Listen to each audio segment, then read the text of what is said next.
Hello guys, कैसे हैं आप सब। आशा है आप सभी अच्छे होंगे। एक बार फिर से आप सभी का आपके अपने यूट्यूब चैनल ज्ञान सरिता रोचक जानकारी में बहुत बहुत स्वागत है। मैं हूं आपकी दोस्त अंजू और आज मैं आपके लिए लाई हूं पितरपक्ष की कहानी। पितरपक्ष की कहानी सुनने से आपको पुण्य की प्राप्ति होगी। पितरपक्ष में ये कहानी जरूर सुननी चाहिए।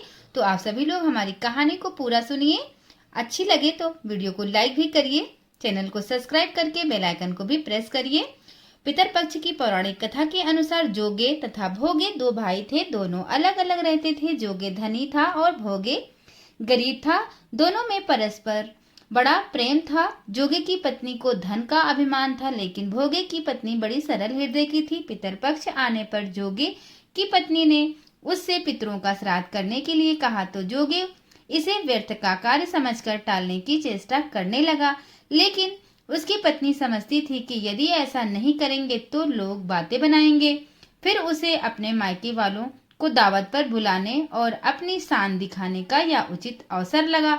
अतः वह बोली कि आप शायद मेरी परेशानी की वजह से ऐसा कह रहे हैं, किंतु इसमें मुझे कोई परेशानी नहीं होगी। मैं भोगे की पत्नी को बुला लूंगी, दोनों मिलकर सारा काम कर लेंगे। फिर उसने जोगे को अपने पीहर न्योता देने के लिए भेज दिया।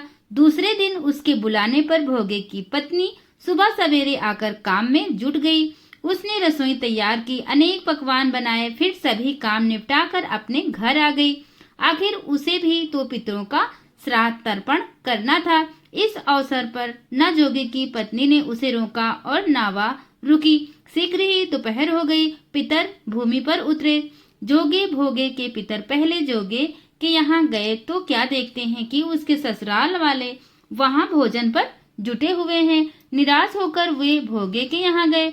वहाँ क्या था, मात्र पितरों के नाम पर अगियारी दे दी गई थी।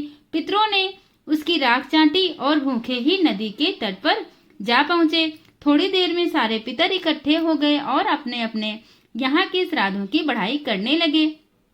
जोगे भोगे के पितरों ने भी अपनी आप बीती सुनाई। फिर वे सोचने लगे, अगर भोगे समर्थ होता तो शायद उन्हें भूखा न रहना पड़ता, मगर भोगे के घर में तो 2 जून की रोटी भी खाने को नहीं थी। यही सब सोचकर उन्हें भोगे पर दया आ गई। अचानक वे नाच नाच कर गाने लगे, भोगे के घर धन हो जाए, भोगे के घर धन हो जाए। सांझ होने को हुई। भोगे के बच्चे को कुछ खाने को नहीं मिला था। उन्होंने माँ से कहा, माँ भूख लगी है। तब उन्हें टालने की गरज से भोगे की पत्नी ने कहा, जाओ आंगन में हौदी आंधी रखी है, उसे जाकर खोल लो और जो कुछ मिले बांटकर खा लेना। बच्चे वहां पहुंचे तो क्या देखते हैं कि हौदी मोहरों से भरी पड़ी है। वे दौड़े दौड़े माँ के पास पहुंचे और उसे सारी बातें बताई। आंगन में आकर भोगे की पत्नी ने ये सब कुछ देखा तो वह भी हैरान रह गई। इस प्रकार भोगे भी धनी हो गया, मगर धन पाकर वह घमंडी नहीं हुआ। दूसरे साल का पितरपक्ष आया।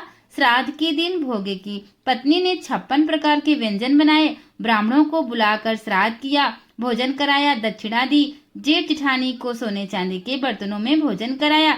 इससे पितर बड़े प्रसन्न और तृप्त हो गए और उनके घर में कभी भी किसी तरह की परेशानी नहीं आई। जो लोग पितरपक्ष में अच्छे से श्राद्ध करते हैं उनके घर में कभी किसी चीज की कमी नहीं होती। दोस्तों, तो ये वीडियो आपको कैसी लगी, कहानी आपको कैसी लगी, मुझे कमेंट करके जरूर बताना। हम फिर मिलेंगे नेक्स्ट वीडियो में। हमारी वीडियो को पूरा देखने के लिए आप सभी का बहुत बहुत धन्यवाद।